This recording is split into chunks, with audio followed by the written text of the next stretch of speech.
You know, the only thing I can say bad about last week's trip is it's now raised the bar for me, and it's going to be a little tough to hit the same numbers we hit last week. Nothing really can throw a monkey wrench into your smooth operation quite like Seattle morning traffic. Well, I eventually escaped King County and finally made it back to Southwest Washington so I could finally start this week's adventure. I've been thinking about it for days ever since the win I had last week. Last week was fantastic. This week, I wanted to start at Willow Grove and show you something new. Well, I had planned on fishing the Willow Grove boat ramp today. There's a really nice breakwater they've put up that creates some fantastic structure. But it's also 93 out here right now.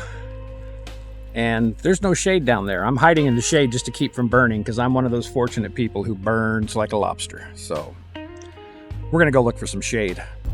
So we're on our way to another spot now. Still haven't found anything I want to fish. But it's low tide, so I'm getting to see a couple of spots for what they really are. And I know it's not worth fishing them. So too much structure. I know I'm going to lose a ton of tackle, and I'm going to lose a bunch anyway, but why knowingly fish in an area where I can see big snags? So the journey continues. It's been an hour since I was at Willows Beach, and it's now 73 outside. So in the last hour, the temperature has dropped 20 degrees. I may be in for a wet one this afternoon. And that, ladies and gentlemen, is how you jinx yourself. All right, we've come to a new spot. New to you. I haven't fished this spot yet this year. Mostly because it's about a 10-minute hike to get in. And it can be worth it if you find the fish, but if you don't, you lose 20 minutes of your day just getting in and out of this place. So I'm going to cross my fingers and hope we find some. But interestingly enough, what I found was an unusual amount of crawdads in this small creek that I followed to get down to the main river. By the time I pulled out the camera, I'd already seen 15 or 20. And of course, the pikeminnow fishermen and we started having other thoughts. Come on. Come on! Ah. Now this one, of course, latched onto an empty swivel and was more than willing to play. What's up, Cranky? Now, I have literally held dozens and dozens and dozens of crawdads in my life. And once I figured out how to pick them up safely, it was never really much of an issue. In case you're starting to wonder, this is not an example of how to properly pick one up. Ouch! Yeah, he took a ride. Well, my gentle rain has evolved into a much harder rain. Now there's some thunder and lightning around too, so I'm going to go ahead and start the 10-minute walk back to the car. It's covered most of the way, and we'll keep moving. Which I tried, but you can't always outrun the weather. I had gone from 93 and hot to 65 and wet in 2 hours. I put the line in the water for about 15 minutes, which was basically pointless. I never got a bite. And some friends called and said, hey man, we're firing up a campfire and we're gonna grill some venison steaks if you want to stop by and say hello. And my stomach said... And I don't know if they had me at campfire or if they had me at venison steak, but either way, I made tracks. And I'm so glad that I did. The campfire was awesome, the food was better, and the company was just chef's kiss top notch. Well, welcome to my evening. It's been doing this off and on for the last 2 hours now. Temperature has dropped to 60 degrees. And if you've seen any of my videos, you know I don't always let cold and rain stop me, even when they probably should. But the one thing I do have a very healthy respect for is lightning. And we don't get a lot of that in Washington, but this particular front had a lot of juice to it, and we had a lot of lightning.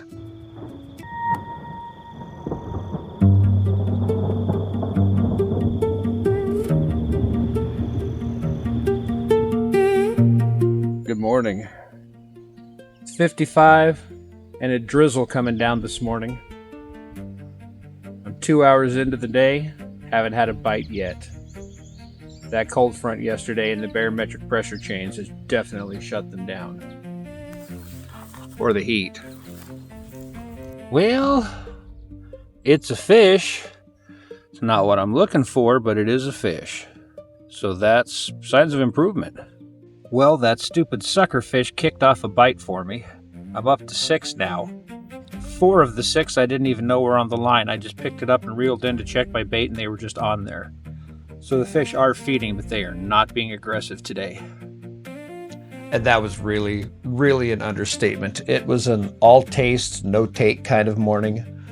The few bites I was getting were very few and far between. It would just be a little tap tap and never any commitment to the bait whatsoever. It was frustrating. I was fishing exactly like I did last week. Lightweight, half a night crawler, tucked up against the weeds, and they had completely cleared out. Now, Southwest Washington had had multiple days in the low 90s, which is pretty darn hot for our area. And I have a feeling that may have pushed a lot of the fish into deeper water, and this particular spot probably was going to be producing for me. I started contemplating a move. I started thinking about changing up some tactics, and then I got my little jump scare of the trip because you know I love it to happen. I thought I was about to get drive-by beavered, but it was actually just a young otter. Well, these guys are starting to be a problem. They are a better fight than a 9-inch pike minnow. But an invasion of suckerfish was enough to get me moving.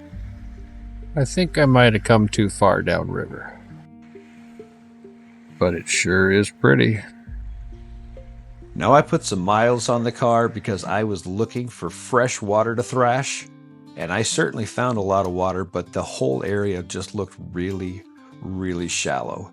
This particular formation sure reminds me of that Pacific Coast, Northwest Washington Olympic Peninsula. It just has that feel. And it was just a beautiful little spot. I really wished it was fishy because I really would love to fish here, but it just didn't look like what I was looking for. But once I got off the beaten path and did a little side road, side questing, I found some water that absolutely screamed pike minnow at me. And this is maybe your first look at it. When I shot this video, it was my first look at it. But I guarantee you in the next week or two, you're going to see more of this spot because I'm coming back with my kayak. I think this area may be an untouched gem. I can't wait to find out. Anyway, I gave up on exploring, went back to hit a couple of my old faithful spots, and found that the same pattern was continuing. Get a bite, get ready, and they would not come through. Tap, tap, tap, and that was it. And this went on for probably an hour and a half, and it started getting my wheels turning like I'm missing something. What's different? What am I not figuring out? And I finally realized the rod I was using was the one that I had rigged up for night fishing the night before, even though I didn't do any. So this was 8-pound test and a size 4 hook. During the daytime, I like to go lighter. So I stopped these shenanigans. I re-rigged the exact same rig, but it was 4-pound test and a size 6 hook. And all of a sudden, my day changed. I didn't put any more keepers in the bucket, but man, did I start catching fish. Over the next hour and a half stretch, I probably caught about 30 shorts and 1 keeper. So I did move, but I was happy that I had finally figured out they were just, again, for whatever reason, being finicky. And in finicky situations, finesse fishing is a great thing to have in your back pocket.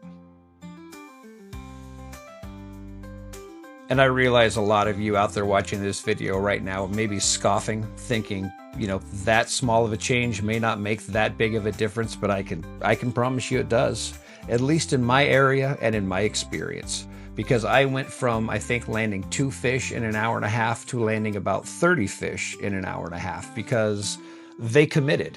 It wasn't just the tap, tap, and they're done. It was the tap, tap, and then the take. It was exactly what I was looking for. It was the wrong size fish, but it was exactly the bite I was expecting, and it really, really turned my attitude around. It gave me a little hope for the evening. And you might be wondering, why would I ever change if it works so good? And because honestly, at nighttime, you can get away with a lot more. So a bigger hook and heavier line doesn't seem to really hinder me all that much at nighttime. And when you're fishing heavily structured area, you would not believe how many times I get an 8-pound snag back that I'd never get a 4-pound test snag back. It's been a hot bite this afternoon. Bad news is I've only caught one keeper. And those are the kind of numbers that will convince me to get up and move. This was another beautiful spot down in the same area, different river system, but the same area that I had been fishing. And so I decided to put my movement and my finesse together, and I started doing some very, very light drift fishing and back bouncing, which can be very, very productive at times. This was not one of those times. The river was just thick with all the wrong fish, so I got moving once again.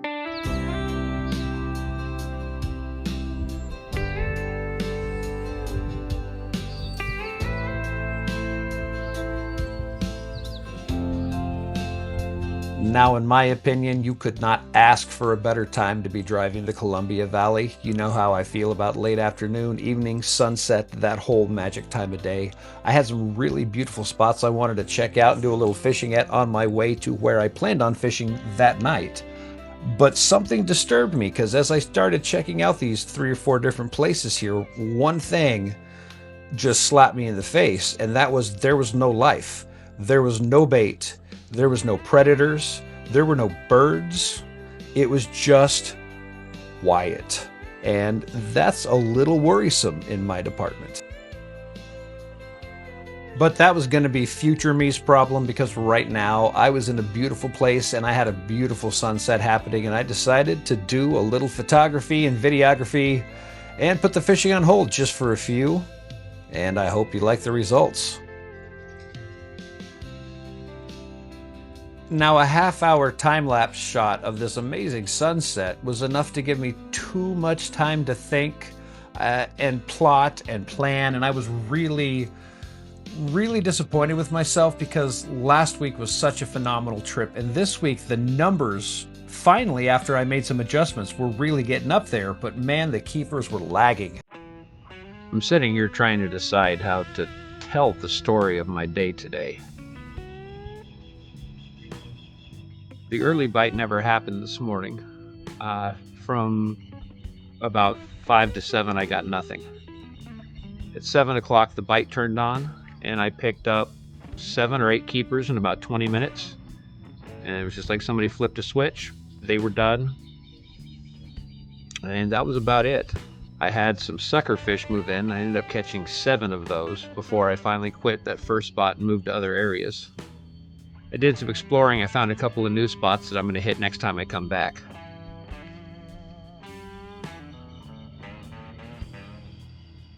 Sorry. Anyway, it's been a very long day. I think I've got about 10 fish. But again, I got to pinch myself and remind myself that I get to do this. And if you're somebody else that gets to do this, then you should probably pinch yourself and realize how lucky you are too. Even when it's a grind, even when it's tough, I mean, look where we are, what we get to do. It's awesome. Unfortunately, though, awesome does eventually peter out just a little bit on a long enough timeline of low bites, small fish, and the current was dropping. So I knew the tide change was approaching. I basically told myself I'm going to give it until the tide change, and then maybe just a little bit once that current starts picking up, just to see if maybe it'll trigger a bite. But honestly, I was just about done with this trip. And it doesn't always work out for me the way it did this particular trip, but you know what? I find often if I put in the time, if I am persistent and really grind it out, at some point during the day, I will eventually find that bite, and it might only be an hour, hour and a half of good fishing. But if I'm there and I catch it, I could actually put some numbers in the bucket. I had about an hour and a half here once that tide changed, where I caught about 20 fish, and it completely turned the trip around.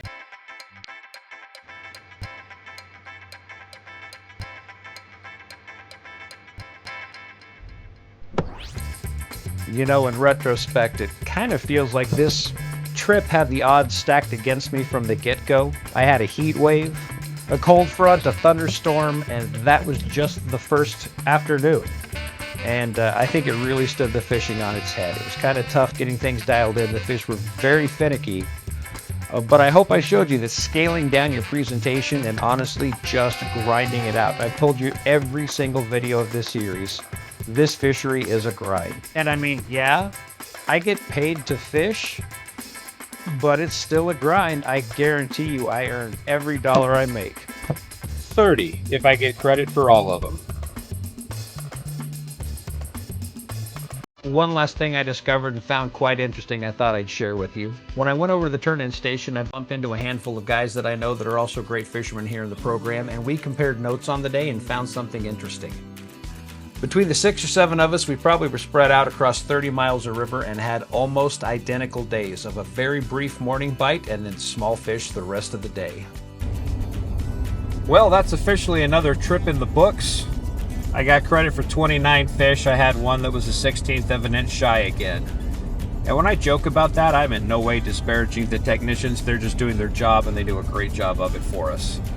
When you catch a fish that's exactly at 9 inches long and he spends the night in a bucket of ice, they usually suffer a little shrinkage. So if I catch one that's 9 inches exactly and he's just been barely hooked, I throw him back. If they're hooked deep and I know they're going to die anyway, I throw them in the bucket and hope that maybe they won't shrink, but more often than not they do. Anyway, it was a great trip. Numbers would have been better if I could have fished that first day, but sometimes you got to bow down to Mother Nature and just listen to what she says. We'll be back next week for another trip. I'm glad you tagged along. You made it this far. Appreciate it. Thank you guys. And again, weekly trips and weekly updates are coming out now, so stay tuned. Thanks for watching Columbia Bounty Fishing. Tight lines, stay safe, and appreciate where you're at, because God is the Pacific Northwest beautiful.